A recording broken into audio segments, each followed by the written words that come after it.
Queria convidá-los a abrir a palavra de Deus no Salmo 124. Estamos dando continuidade à nossa série de exposições nos Salmos de Romagem. E esse é o quinto salmo nessa série, que começa com o Salmo 120. Salmo 124, ouçamos a leitura de todo o salmo. Não fosse o Senhor que esteve ao nosso lado, Israel que o diga, não fosse o Senhor que esteve ao nosso lado, quando os homens se levantaram contra nós e nos teriam engolido vivos, quando a sua ira se acendeu contra nós. As águas nos teriam submergido e sobre a nossa alma teria passado a torrente. Águas impetuosas teriam passado sobre a nossa alma. Bendito o Senhor, que não nos deu por presa aos dentes deles. Salvou-se a nossa alma como um pássaro do laço dos passarinheiros. Quebrou-se o laço e nós nos vimos livres. O nosso socorro está em nome do Senhor, Criador do céu e da terra. Amém. Graças a Deus por isso. O Salmo 124, que nós temos diante de nós, foi escrito pelo rei Davi. Davi, pela graça de Deus, compôs vários dos salmos que estão presentes aqui no Saltério, no cânon bíblico. E ele é autor de pelo menos 2 dos salmos de romagem, que são estes salmos que fazem essa coleção que vai do 120 até o 134. E esse é o segundo salmo de Davi que nós estamos vendo aqui nessa coleção. Esse salmo é um hino de louvor e exaltação a Deus por livramentos, por libertação concedida em momentos de grande perigo. Aqui o rei Davi reconhece, em primeiro lugar, que se Deus não tivesse ao lado do seu povo e não interviesse em momentos difíceis, o povo estaria perdido. Versos de 1 a 5. Depois ele bendiz a Deus, porque Deus, em momento de socorro, sempre vem em salvamento do seu povo, versos 6 a 7. E ele termina o salmo declarando a sua confiança em Deus e conclamando o povo a confiar no nome do Senhor. A primeira pergunta que nós precisamos fazer é: em que situação Davi escreveu esse salmo? Quando a gente sabe que Davi é o autor, então fica fácil responder. Nós vamos ler nos livros históricos que relatam a vida de Davi e perguntar em que situações ele teria escrito um salmo como esse. E há pelo menos 3 situações em que Davi poderia ter escrito esse salmo que nós acabamos de ler, falando da libertação de Deus. A primeira é aquela história muito conhecida quando ele enfrentou o gigante Golias. O gigante Golias era o campeão dos filisteus, estava ameaçando o exército de Deus. Ninguém tinha coragem para aceitar o desafio do gigante, que dizia: mandem alguém lutar contra mim, e quem ganhar então decide o destino da guerra. E Davi era um pastor de ovelhas, homem não treinado na batalha, e chega para trazer alimento para os seus irmãos, que estavam no serviço militar, e ouve lá o gigante desafiando o povo de Deus, e não somente desafiando o povo de Deus, mas insultando a Deus. E Davi então é tomado de um grande zelo pelo nome de Deus e resolve ele mesmo partir para enfrentar aquele homem grande, não é, poderoso, um guerreiro já experiente, e com uma pedrada na testa do gigante, Davi põe fim ao conflito. Se Deus não tivesse do lado de Davi, o gigante Golias tinha engolido ele vivo, né? Como diz aqui, as águas e as torrentes teriam passado por cima. Mas Deus estava do lado de Davi e lhe deu esse grande livramento. Então ele pode ter escrito esse salmo em lembrança daquele episódio. Há um outro momento na vida do rei Davi em que esse salmo também poderia ter sido escrito. É quando ele estava fugindo do rei Saul. Quando Saul descobriu que Davi era o escolhido de Deus para reinar no lugar dele, Saul, começou uma campanha para matá-lo e o perseguia aonde soubesse que ele estava.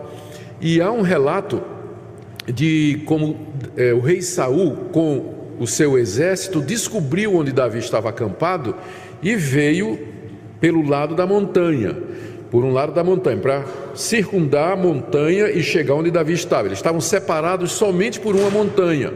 Então estava o exército de Saul indo nessa direção, do outro lado da montanha, um morro, não é? Estava Davi e os seus homens tentando fugir, e eles iam encontrar-se na esquina, não é? E o resultado ia ser desastroso para Davi.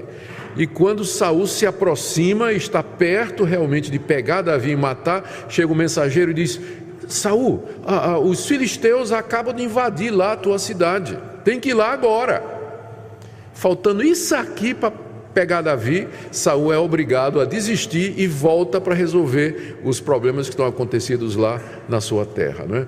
E foi a libertação de Deus. Deus livrou Davi. Certamente ele seria morto pelo rei Saul naquele encontro que parecia inevitável, não é? Se Deus não estivesse ao lado de Davi quando os homens furiosos se levantaram contra ele, então Davi teria sido engolido vivo, como diz o Salmo, teria sido destruído como a torrente, como a enchente que passa e destrói todas as coisas.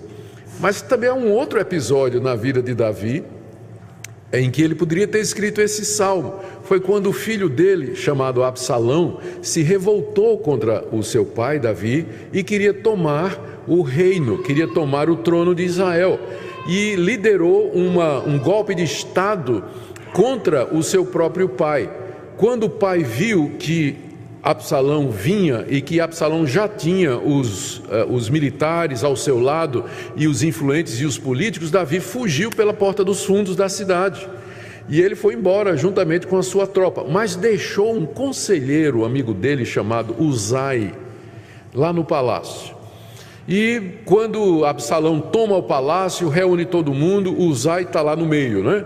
E aí o Absalão, agora rei, pergunta aos conselheiros: o que é que nós vamos fazer agora com o meu pai, que está fugindo, está para atravessar o Rio Jordão? Aí um conselheiro chamado Aitofel disse: você tem que matá-lo agora. Se você não mandar o exército para acabar com Davi agora, você não vai fazer mais isso. Aproveita que ele está cansado, está fugindo, está desorganizado, e mata agora. Aí Uzai disse: esse conselho não é bom não. Porque, rei Absalão, o senhor conhece seu pai. Seu pai, ele está acuado, é feito uma ursa no campo, é uma fera ferida. Se você mandar seus exércitos agora, Davi vai destruir esse pessoal e vai virar o golpe. A melhor coisa é deixar ele atravessar o rio, acampar, e quando ele estiver de noite, tranquilo e descansado, a gente ataca de surpresa. Aí o rei disse: esse conselho de Uzai é melhor do que o de Aitofel. E disse para Aitofel: não, eu vou fazer o que Uzai está dizendo. Aitofel ficou tão brabo que foi se enforcar em casa, né? Ficou tão decepcionado que se enforcou. Mas isso foi o que livrou Davi, o conselho daquele homem que estava lá no palácio. Senão Davi teria sido de fato destruído naquela noite. Se Deus não estivesse do lado de Davi quando os homens se levantaram contra ele, ele teria sido destruído. Pelo menos 3 situações, nós não sabemos exatamente qual delas, mas pelo menos há 3 situações que a gente sabe na vida de Davi em que Deus efetuou um grande livramento. Deus o livrou do perigo, e o salmo é a respeito disso, de que Deus está do lado do seu povo e que Ele intervém na salvação do seu povo. Mais tarde, esse salmo foi adicionado aos cânticos dos peregrinos, aos salmos de romagem, que os peregrinos cantavam a caminho de Jerusalém, quando iam visitar o templo ou o tabernáculo para o serviço a Deus, oferecer os seus sacrifícios e adorar o nosso Deus. E esse salmo, ele também é muito conhecido entre os crentes, porque ele expressa os sentimentos do nosso coração, na nossa jornada aqui nesse mundo, quando nós peregrinamos para Jerusalém. E poderíamos também contar quantas vezes Deus esteve ao nosso lado e de quantos perigos Ele nos livrou. É um salmo que fala então a respeito disso. Vamos então para a exposição do salmo. Em primeiro lugar, Deus está ao nosso lado, versos 1 e 2. Não fosse o Senhor que esteve ao nosso lado, Israel que o diga, não fosse o Senhor que esteve ao nosso lado, quando os homens se levantaram contra nós e nos teriam engolido vivos, quando a sua ira se acendeu contra nós. Aqui Davi está falando de Deus estar do seu lado, e é isso que vai fazer a diferença. Eu estava estudando esse salmo, preparando a minha mensagem, e um comentarista contou uma história que ele acha que ilustra bem isso aqui. Ele lembra quando era menino, não é? E ele morava no Canadá, e lá depois da escola era tradição jogar hóquei. É aquele esporte canadense próprio para o frio, né? E o pessoal jogava na rua mesmo, acabava as aulas e o pessoal ia lá para aquelas ruas onde não tinha trânsito. A gente sabe como é isso, eu fiz isso quando era menino, né? Naquele tempo, a rua onde eu morava não tinha calçamento, era de terra. De tardezinha a gente colocava 2 barras de futebol, né, parecendo gol, e a gente jogava a famosa pelada, né? A turma, os meninos vinham, jogavam e tudo mais. Aí ele estava contando que lá a escola terminava, o pessoal botava o equipamento, começava a jogar hóquei, e 30 minutos depois chegava o Jack. Jack era o melhor jogador que tinha, e eles já tinham combinado. O Jack chegava depois, porque ele tinha aula até mais tarde, né? Quando ele chegava, o jogo já estava em andamento. Quando o Jack chegava, ele ia para o time que estava perdendo. E não importava de quanto o time estivesse perdendo e que time estava perdendo. Quando o Jack entrava, o jogo acabava com vitória para o lado de Jack. Não fora Jack que estivesse ao lado do time, eles teriam perdido completamente. Jack era o salvador de todo o time perdido naquele jogo. Então ele diz que isso aqui ilustra muito bem o que Davi está dizendo aqui. Se Deus não estiver do nosso lado, nós estamos perdidos. Estamos perdidos. É porque Ele está do nosso lado que nós somos libertados, que nós somos livres de situações de perigo, de calamidade, de crises, né, que nós vamos demonstrar aqui. Isso, Deus ao nosso lado, nada mais é do que uma forma de expressar aquilo que na Bíblia e na teologia nós chamamos de a doutrina da aliança, a doutrina do pacto.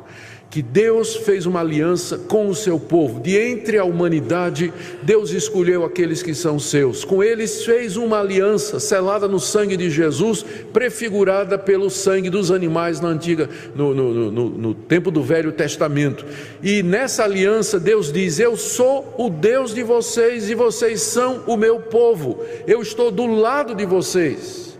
Isso significa então, em termos práticos, que Deus age em nosso favor, e isso significa que Ele nos liberta de perigos, que Ele nos livra não somente de situações de risco materiais, mas mais ainda situações de risco espiritual. Ele nos protege, Ele nos corrige, Ele nos sustenta, Ele nos guia aqui nesse mundo, porque Ele é o nosso Deus e somos o seu povo, Ele está do nosso lado. É por isso que o apóstolo Paulo, lá em Romanos capítulo 8, ele diz assim: se Deus é por nós, quem será contra nós? O Senhor está do nosso lado por conta da aliança. Lembre que que Deus está do nosso lado não por causa de méritos nossos, não porque nós somos melhores do que qualquer outra pessoa, não porque você particularmente é melhor e tem mais méritos do que qualquer outra pessoa, mas pela misericórdia de Deus, pela graça de Deus, pela aliança que Ele fez com seu Filho Jesus Cristo, porque Jesus morreu e derramou seu sangue pelo povo de Deus, por isso Deus está do nosso lado. E essa é a doutrina fundamental do cristianismo. Ou seja, é a partir disso, de que Deus está do nosso lado, que nós podemos falar de salvação, de vida eterna, perdão de pecados, o mundo vindouro e de todas as bênçãos que Deus preparou para nós. Nos versos 3 a 5, Davi diz o que é que aconteceria se Deus não estivesse do nosso lado. 1 e 2, ele está dizendo, Deus está do nosso lado. 3 a 5 ele diz, se Ele não estivesse, veja o que é que aconteceria. Final do verso 2: não fosse o Senhor que esteve ao nosso lado, quando os homens se levantaram contra nós, nos teriam engolido vivos. Quando a sua ira se acendeu contra nós, as águas nos teriam submergido e sobre a nossa alma teria passado a torrente, águas impetuosas teriam passado sobre a nossa alma. Davi usa 3 figuras aqui para descrever o que é que aconteceria conosco se Deus não estivesse ao nosso lado. Primeiro, ele usa a figura do fogo, né? Aí no verso 3 ele diz que os homens nos teriam, ele usa a primeira metáfora de um terremoto. No verso 3, os homens nos teriam engolidos vivos. A figura que está aqui é da terra num terremoto se abrir e as pessoas caírem vivas na fenda, que depois se fecha como uma boca que engole, que se abre, pega alguma coisa e fecha. Então a figura é essa, de um terremoto. Há no Antigo Testamento pelo menos uma ocasião em que isso aconteceu, que Deus fendeu a terra e os inimigos do povo de Deus foram engolidos vivos pela boca da terra. Então imagina isso. Davi está dizendo, se Deus não estivesse do nosso lado, nós seríamos como pessoas que caem numa fenda, quando o terremoto vem e abre a terra, nós teríamos sido engolidos vivos, engolidos vivos, se Deus não estivesse do nosso lado. A segunda figura que ele usa aqui, ainda no verso 3, ele diz assim, os homens nos teriam engolido vivos quando a sua ira se acendeu contra nós. A ira se acendeu, a raiva ficou tão intensa como uma fornalha, como fogo que a tudo destrói, que a tudo devora. É a segunda figura. E a terceira está nos versos 4 e 5, que é a figura de uma enchente. Ele diz no verso 4, as águas nos teriam submergido, teria passado sobre nós a torrente, e águas impetuosas teriam passado sobre a nossa alma, se o Senhor não estivesse do nosso lado. Nós teríamos sido destruídos. Essas três figuras que ele usa, a terra se abrindo para engolir, um incêndio de grandes proporções e uma enchente que sai destruindo tudo ao seu redor, ilustra os perigos que nós passamos aqui nessa vida. E não somente os perigos materiais, o risco físico, mas especialmente os riscos espirituais e as ameaças espirituais para nós. Nós temos que lembrar que estas coisas, elas têm uma aplicação espiritual e que de todos os perigos que podem nos cercar, o maior de todos é o perigo espiritual, aquele que representa uma ameaça à nossa alma, a ameaça ao nosso destino eterno, ao estado em que nós viveremos eternamente depois da morte. Segunda, então é isso aqui. Primeiro ponto, vai de 1 a 5, Davi está dizendo, se Deus não estivesse do nosso lado, nós seríamos destruídos como num terremoto, como num incêndio ou como numa enchente. No verso 6 e 7 ele diz, mas Deus libertou o seu povo, e ele relembra essas libertações, e ele bendiz a Deus, bendito o Senhor. E aí ele usa mais duas metáforas para falar da libertação de Deus. A metáfora é uma ilustração tirada da vida diária para ilustrar ou deixar claro um ponto espiritual. Aqui, ele usa em primeiro lugar a figura de um animal de presa, provavelmente um leão. Veja o verso 6. Bendito o Senhor que não nos deu por presa aos seus dentes. A gente gosta de assistir o Discovery Channel, eu gosto de vez em quando, né? Ou então o Planeta Animal Planet, que são esses documentários a respeito da vida animal, e de vez em quando aparece um documentário sobre a vida dos felinos, né? Os leões, e a gente fica olhando assim, fica com o olho fito na tela quando passa aquelas imagens de um leão correndo atrás de uma gazela, não é? Ou de qualquer outro animal de menor porte ali, e o bicho vai para um lado, vai para o outro, e o leão vai atrás até que pega, e quando pega pelo pescoço e morde e fica quieto, e até o bicho morrer, não é? Esperando ele morrer. É uma cena meio cruenta, né? A gente não gosta muito, fica com pena do bichinho lá, mas o leão pega, e depois que ele pega, que crava os dentes no pescoço da vítima, não tem saída. Enquanto ele está fugindo, a gente de vez em quando vê lá, né, nas filmagens, um bichinho mais esperto que dá uma rasteira, sei lá, ele dá um nó lá no leão e vai embora. Mas se o leão pega, acabou. Mordeu no pescoço, quebrou, e ele fica lá esperando, não tem escapatória não. Bendito o Senhor que não nos deu como presa aos dentes deles. A salvação de um animal daquele era praticamente impossível, e Davi sabia disso, porque várias vezes ele livrou o seu rebanho de um urso, de um leão. Ele sabia o que é que um leão e um urso poderiam fazer quando pegasse um animal do rebanho. Era uma salvação impossível, mas bendito seja Deus que não deixou que fôssemos destruídos pelas presas do oponente. A segunda figura que ele está usando aqui é de uma armadilha de pássaros, verso 7. Salvou-se a nossa alma como um pássaro do laço dos passarinheiros, quebrou-se o laço e nós nos vimos livres. Quando eu era menino, morava no interior do Ceará, na região do Cariri. Meu pai tinha uma fazendinha onde tinha, pulando a cerca, do outro lado do vizinho que nunca aparecia, tinha uma lagoa, onde vinha muito passarinho. E uma das maneiras que a gente tinha de pegar passarinho era pegar um galho de árvore seco e colocar visgo de jaca. Não é? O visgo da jaca verde, ele é pegajoso, é uma cola, não é? Então a gente untava aquele galho de visgo e subia na árvore que ficava à beira da lagoa, né? E lá colocava bem visível aquele galho ali, e a gente ficava esperando. E chegava um passarinho para beber água, pousava no galho, acabou-se.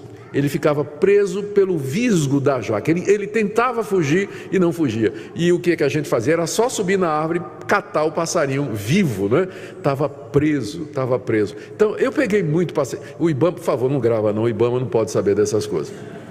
Então quando eu era menino, eu peguei muito passarinho. Ele pousou no galho, estava perdido. A única esperança dele era não pousar no galho. Se ele pousasse, aquela armadilha funcionava muito bem e ele não tinha como escapar. Aqui, essa é a figura que é usada aqui, embora naquele tempo era usado o sistema de laço, não é? Se preparava um laço, uma espécie de armadilha que pegava o bicho desprevenido, alguma isca ou coisa dessa natureza, mas o ponto é o mesmo. Uma vez que o caçador, ele pegou o pássaro, não tem saída.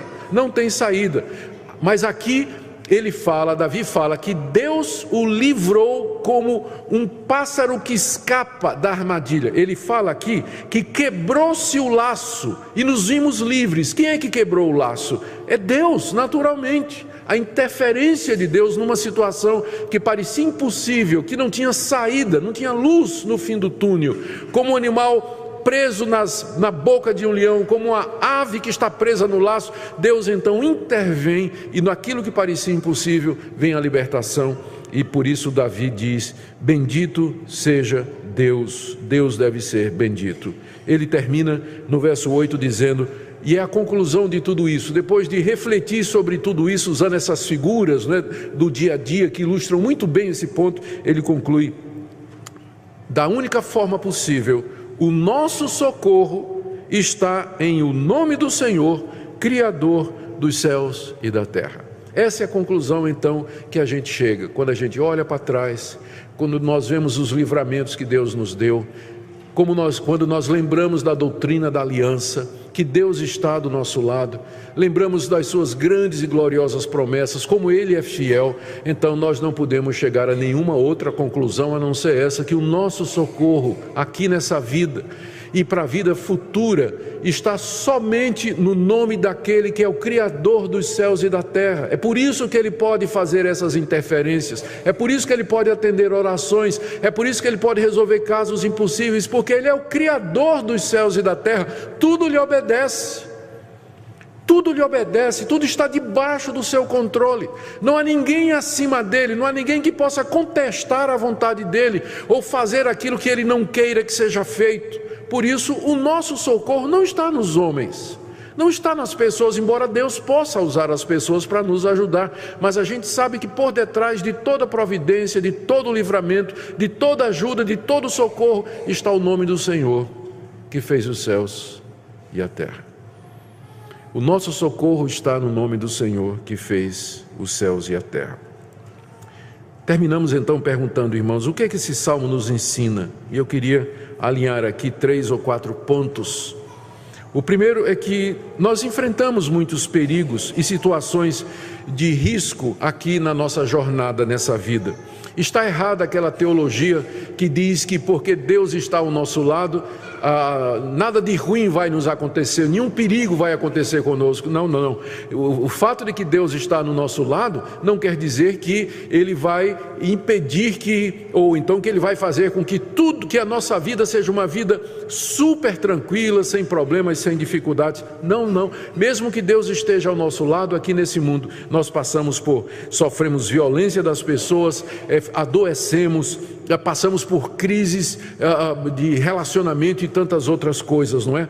E especialmente aqui nesse mundo nós estamos sujeitos a muitos perigos espirituais que, num certo sentido, são muito mais graves do que esses perigos temporais. Nós corremos o risco de cair em pecado, de esfriar no relacionamento com Deus, de sermos tentados e oprimidos pelo diabo, de sofrer hostilidade no mundo. A nossa vida é cercada de ameaças aqui nesse mundo.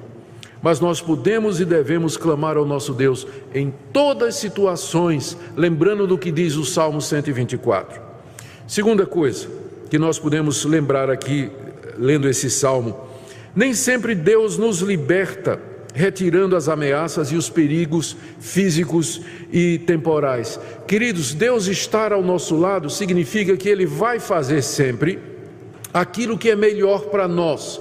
E aquilo que é melhor para nós nem sempre é livrar a gente de sofrimento, de dor e de angústia aqui, porque é através dessas coisas que Deus obtém o fim maior, que é formar o nosso caráter, é nos fazer semelhante ao Senhor Jesus Cristo. Porque Ele está ao nosso lado, a doença, a dificuldade financeira, as ameaças, elas não vão nos destruir, mas elas vão nos fazer melhores, crentes maduros, crentes espirituais, e vão nos desapegar dos amores desse mundo e vão nos fazer desejar mais o reino vindouro e as coisas de Deus. O bem maior que Deus quer para nós nem sempre está na segurança financeira, na saúde física, no bem-estar desse mundo aqui, mas é Deus usando tudo isso para o nosso bem. Exemplo, apóstolo Paulo, 2 aos Coríntios capítulo 12, espinho na carne, 3 vezes ele diz: Deus, tira de mim essa dor, tira de mim essa humilhação. Resposta de Deus: não, não e não, porque a minha graça te basta. Não fora Deus que estivesse ao lado do apóstolo Paulo, aquele espinho na carne o teria destruído. Mas Deus atendeu a oração de Paulo, não tirando o espinho, mas dando graça para que ele pudesse suportar. O nosso Salvador, lá no Getsêmani: Pai, se possível, passa de mim esse cálice. Ele contemplava a agonia da cruz. E como homem que era, dizia: passa de mim esse cálice 3 vezes. Qual foi a resposta de Deus? Não, não e não. E deixou que o seu próprio filho fosse levado à cruz e padecesse aquela agonia, porque tinha um bem maior, tinha um propósito maior com tudo aquilo, que era a redenção do seu povo. Não estivera Deus ao nosso lado, o Senhor Jesus não teria sido fortalecido para suportar a agonia da cruz e morrer por nós, para que nós tivéssemos redenção. Então, o fato de ter Deus ao nosso lado não significa que nós vamos ter uma vida isenta de problemas aqui, não. Significa que Ele vai usar isso para o bem maior, que é o crescimento espiritual, para que nós sejamos mais e mais parecidos com Ele. A última coisa que eu queria dizer aqui é que a libertação maior de todas, e esse ponto é uma decorrência do primeiro, não é? Desse último que eu acabei de falar, a libertação maior de todas que Deus pode nos dar é dos perigos eternos e espirituais. É Deus quem nos livra de Satanás. Não é interessante que no Novo Testamento essas metáforas que eu citei aqui, elas são aplicadas a Satanás? Por exemplo, lá no Novo Testamento, o Pedro diz aos seus leitores: irmãos, não estranhem o fogo ardente que surge no meio de vocês, destinado a provar vocês. Lembra da fornalha que Davi falou? E esse fogo ardente lá no contexto de Pedro é instigado pela ação de Satanás, promovendo perseguição contra o povo de Deus. Quem é que é chamado de leão que ruge e anda ao redor no Novo Testamento? Satanás. De quem é dito: cuidado com as astutas ciladas e armadilhas de Satanás. Então todas essas figuras, elas aparecem no Novo Testamento e são aplicadas a Satanás, que é o inimigo de nossas almas. Ele é que arma o laço, ele é que é o leão da presa, ele é que vem com esse incêndio, ele que quer passar essa torrente em cima de nós. E Deus nos livra aqui nesse mundo do nosso inimigo, Satanás, o inimigo das nossas almas, que nos tenta, que nos quer oprimir, que nos quer derrubar e que nos quer afastar do nosso Deus. Se Deus não estivesse do nosso lado, nós já teríamos sido destruídos completamente pelo diabo e seus anjos, pelos demônios, pelos espíritos malignos que estão ao nosso redor. Deixe-me ler aqui para vocês como essa passagem ela é entendida pelo apóstolo Paulo, Romanos capítulo 8. Eu primeiro disse que era 11, depois 10, 9, até que cheguei em 8, né? É que é 8 mesmo. Depois de fazer uma exposição da obra da redenção e como Deus nos livra da condenação, olha o que é que Paulo diz. Parece que ele está vendo o Salmo 124 diante dele. Romanos capítulo 8, verso 31. Que diremos, pois, à vista destas coisas? Se Deus é por nós, quem será contra nós? Aquele que não poupou seu próprio filho, antes por todos nós o entregou, porventura não nos dará graciosamente com ele todas as coisas? Quem intentará acusação contra os eleitos de Deus? É Deus quem os justifica, Ele está do nosso lado. Quem os condenará? É Cristo Jesus que está do nosso lado. Quem morreu, ressuscitou, está à direita de Deus e intercede por nós. Quem poderá nos separar do amor de Cristo? Tribulação, angústia, perseguição, fome, nudez ou perigo ou espada? Como está escrito: por amor de ti, somos entregues à morte o dia todo, fomos considerados como ovelhas para o matador. A figura aqui, mais uma vez, da vítima na mão daquele que o quer matar. Em todas essas coisas, porém, nessas situações de ovelha para o matadouro, somos mais que vencedores por meio daquele que nos amou. Veja só a conclusão: estou bem certo de que nem a morte, nem a vida, nem os anjos, nem os principados, nem as coisas do presente, nem do porvir, nem os poderes, nem a altura, nem a profundidade, nem qualquer outra criatura poderá nos separar do amor de Deus que está em Cristo Jesus, nosso Senhor. Meu irmão, minha irmã, Deus está do nosso lado por causa de Cristo, por causa do que Cristo fez na cruz. É Cristo que morreu, ressuscitou, está à direita de Deus e intercede por nós. Por isso, nessa manhã, eu queria que você se levantasse da tristeza em que você se encontra, que você abandonasse a mágoa, o medo, o temor do futuro, a ansiedade pelas coisas, que você lembre das promessas de Deus, que Ele está ao nosso lado e que esse partidarismo de Deus ao nosso favor é baseado no sangue de Cristo que foi derramado na cruz do Calvário por você e por mim, e que nada vai nos separar do amor de Deus, que essa tribulação que você está passando, essa angústia que você está passando, esse momento difícil que você está passando, Deus vai santificar estas coisas pela sua providência para o seu bem. E isso não quer dizer que Ele deixou de estar ao seu lado. Nada pode mais separar-nos do amor de Deus que está em Cristo Jesus. Por isso todas as coisas cooperam para o bem daqueles que o amam. Que nessa manhã você tenha esperança, renove a alegria e louve a esse Deus, cante a esse Deus e diga a esse Deus: eu quero viver para o teu louvor, porque pelo teu grande amor e misericórdia, Cristo Jesus morreu e me livrou do maior de todos os perigos, a condenação eterna que os meus pecados com justiça mereciam. Por isso eu canto e celebro o teu nome nesta manhã, Senhor. Que assim seja, meus irmãos. Oremos. Ó Deus, te damos graças porque o Senhor está ao nosso lado, está ao lado do teu povo, e nada poderá nos separar do teu amor. Te damos graças pela obra completa de Cristo, e que através dela nós somos livres do laço do passarinheiro, da presa do leão, da fornalha ardente, do terremoto que engole e da torrente que destrói. Te damos graças porque o Senhor nos preservará e nos conservará para o teu reino, aquele reino que se aproxima, o mundo vindouro que se achega a cada dia, quando o Senhor então estabelecerá a justiça e a paz finalmente aqui nesse mundo.